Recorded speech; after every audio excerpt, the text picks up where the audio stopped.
안녕하세요.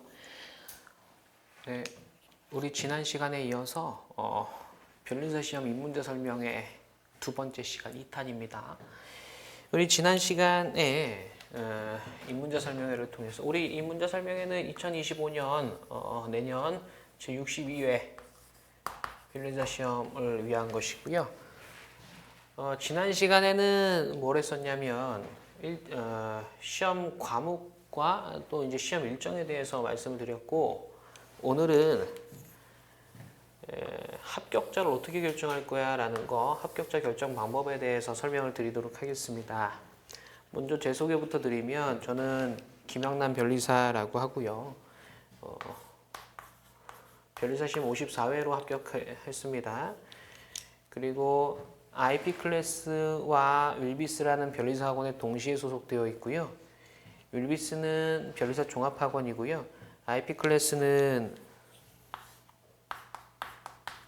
산재법, 산업재산권법을 줄여서 산재법을 했습니다. 산재법 전문 변리사 학원이 됩니다. 이렇게 보시면 되겠고, 저는 이제 이 두 개 학원에서 산업재산권법 전문 강사로 활동을 하고 있습니다.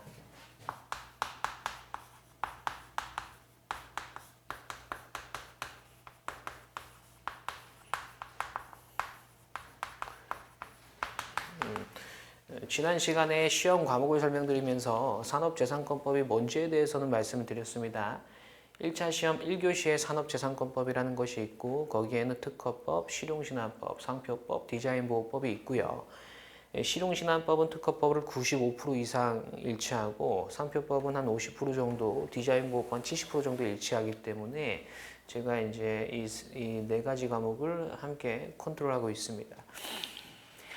자, 그래서 시험 과목에 대해서 설명을 드렸고요. 오늘은 합격자를 결정하는 방법을 설명드리겠습니다. 합격자는 3단계로 나눠져요. 일단 크게는 2단계고 세분하면 3단계. 일단 어학 점수를 확보하셔야 돼요. 이게 1단계. 자, 그리고 2단계가 1차 시험 합격. 이게 2단계. 3단계가 2차 시험 합격입니다. 2차 시험 합격. 그러면 2차 시험에 합격하면 최종 합격이 되는 거예요. 1차 시험 같은 경우에는 25년 2월에 시험이 있을 것으로 예상이 되고요. 그리고 2차 시험은 25년 7월에 있을 것으로 예상이 되고요. 어학 점수는 영어라고 말씀드렸죠. 영어. 국내 공인 영어 시험을 응시해야 되고, 이제 매달 있죠. 토익 기준으로 매달 있습니다. 토익 기준으로는 775점 이상을 확보하시면 어학 점수 패스. 이게 1단계. 그 1차 시험 이제 보게 됩니다. 1차 시험 볼 때 어학 점수가 필수가 돼요. 필수. 1차 시험 합격합니다. 1차 시험은 합격자를 몇 명 뽑냐면 600명을 뽑아요. 600명 뽑아. 그리고 플러스 알파. 플러스 알파 잠시 후 설명드리고, 1차 시험 합격자가 결정되면 그들이 2차 시험에 응시하게 됩니다. 이거는 200명을 뽑습니다. 200명 플러스 알파 잠시 후 설명을 드리고요. 이렇게 됩니다. 그리고 1차 시험 합격자는 당해 연도에 2차 시험에 응시할 수 있는데, 이걸 우리는 이제 학원가에서 뭐라 그러냐면 동차 시험이라 그래요. 동차 시험. 동차 시험이라 얘기를 하고요. 그리고 나서 합격자 발표가 예상컨대 한 11월에 나와. 11월에 합격자 발표가 한 11월에 나와요. 합격자 발표는 한 3월이나 4월에 나와요. 이렇게. 이때 합격했으면 이제 생동차로 동차로 합격하신 거고요. 혹시나 불합격했다라고 하면 그 다음에 변리사 시험이 예상컨대 26년 2월에 있습니다. 2월에. 이때 1차 시험. 그리고 1차 합격자들이 여기에서 26년 예상컨대 7월에 2차 시험을 보시게 되어요. 2차 시험. 여기서도 합격자가 600명 플러스 알파, 여기서도 합격자가 200명 플러스 알파 이렇게 되는 건데요. 이렇게 합격했으면 이제 변리사가 되신 거예요. 변리사. 변리사 시험에 합격했다라고 보시면 되겠고, 물론 여러분들이 합격하신 다음에 자격증을 받으시려면 6개월간 실무 수습을 해야 자격증을 주는데 그건 문제되지 않습니다. 일단 합격이 문제되는 거죠. 이렇게 보시면 되겠고, 자, 그럼 여러분들은 지금 여기서부터 출발할 거예요. 어학 점수를 빨리 확보하시고요. 어학 점수 확보하시면 1차 시험에 응시할 수 있고, 1차 시험 응시자만 2차 시험에 응시할 수 있어요. 1차 시험 합격자만 2차 시험에 응시할 수 있어요. 이때 600명이 합격해. 플러스 알파는 뭐냐면 동점자는 합격 처리예요. 위에서 600등으로 자르고 동점자 합격 처리. 나머지 다 플러스 알파 그 뜻이에요. 동점자 합격 처리. 자, 합격자를 결정하는 기준은 상대평가야. 상대평가. 여기는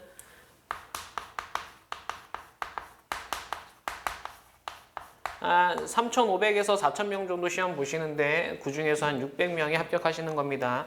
상대평가라는 건 위에서 등수로 600명 자르는 거예요. 다만 명가락이어야 돼.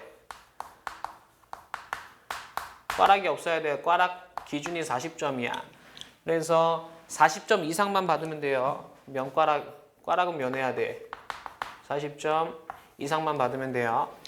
어느 과목이든 40점에 도달하지 못했다라고 하면 무조건 탈락.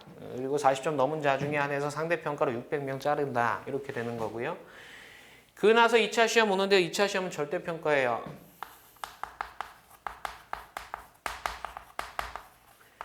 절대평가의 기준은 역시 명가락은 있어야 돼. 명가락 40점 이상. 그런데 절대평가라는 건 60점을 말해요. 평균 60점 이상 받으면 합격이야. 평균 60점. 대신에 2차 시험 응시 인원에 이제 응시를 했어. 그리고 나서 60점에 도달한 사람이 200명이 안 된다. 라고 하면 60점 모자르더라도 200명까지는 합격해줘요. 라는 게 이 시험이에요. 다시 이거 상대평가라고 생각하시는 분 많은데 정확하게는 절대평가예요. 60점만 넘으면 60점 넘은 사람이 100명이든 200명이든 300명이든 400명이든 다 합격하는 거야. 그런데 60점 넘은 사람이 200명에 미달한다라고 하면 200명까지 합격시키겠다라는 거고, 플러스 알파는 동점자 역시 합격시키겠다라는 거예요. 그리고 현실적으로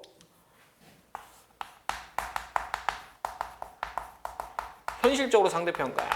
지금까지 60점을 넘은 사람이 200명 이상이 된 적이 없어. 그렇기 때문에 항상 60점 넘는 사람이 200명이 안 되기 때문에 결과적으로 상대평가로 가깝다 이렇게 보면 돼요. 200명 합격한다 플러스 알파.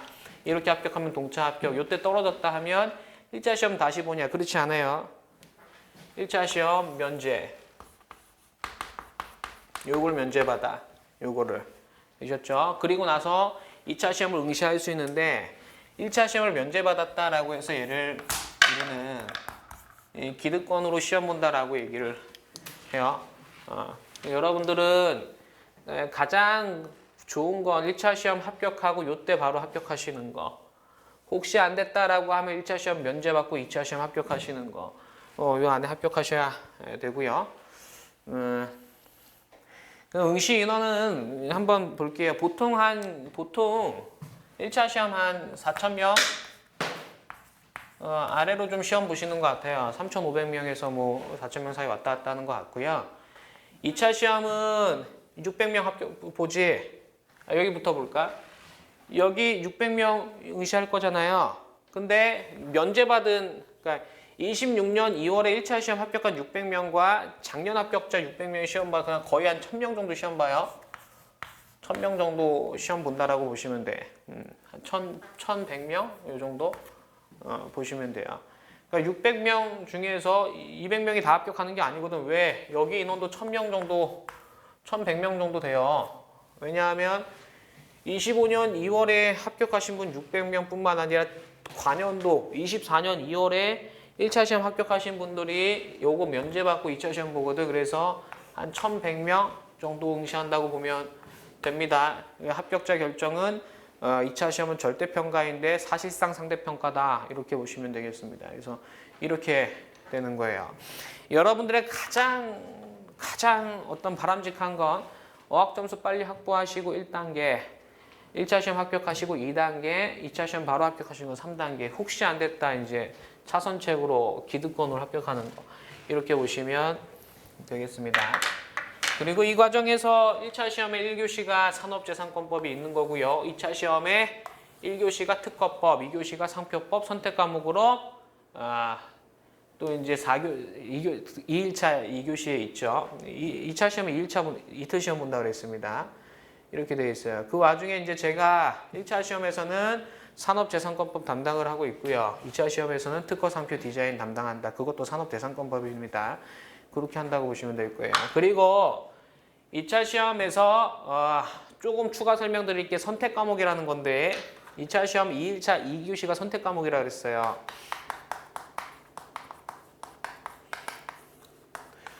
선택 과목은 PF제를 도입했습니다. PF가 뭐냐면 패스페일이야. 패스페일. 그래서 기준 점수가 50점. 50점 넘으면 그 학생이 50점을 받았든 100점을 받았든 그냥 패스. 50점 미만이다 라고 하면 페일. 무조건 떨어진다. 이렇게 되는 거죠. 결국 선택 과목 한정 꽈락 50점이라고 보시면 되겠습니다. 나머지 과목 꽈락 40점이 되는 거고요. 이렇게 됐어요. 선택 과목에는 뭐 지난 시간에 말씀드렸죠. 디자인법, 저작권법, 회로이론, 유기학 다양한 과목이 들어있게 됩니다. 그러면 이 절대평가의 기준되는 60점을 어떻게 산정하냐? 3법 가지고 산정해요. 특허법, 상표법, 민사소송법 이거 가지고 산정하게 됩니다. 200명을 자르는 것도 특상디, 특허법, 상표법, 민사소송법 세 가지를 가지고 이제 200명을 자르게 되는 거죠. 이렇게 해서 매년 200명 플러스 알파 정도의 어떤 변호사님이 탄생을 하시게 됩니다. 매년 4,000명 정도 응시를 3,500에서 4,000명 정도 응시하시고 최종으로 이제 200명 정도 합격을 하시게 되는 거예요.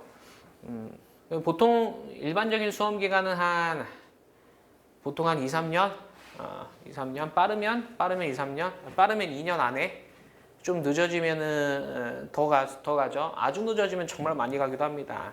저는 좀 늦어서 5년 정도 걸렸어요. 그래서 이렇게 이런 흐름으로 가는구나라고 이해하시면 되겠고요. 그래서 지난 시간에 변리사 입문자 설명의 1탄에 이어서 2탄으로 합격자를 결정했습니다. 나머지 다른 내용들은 또 3탄에서 뵙도록 하겠습니다. 고생 많으셨습니다.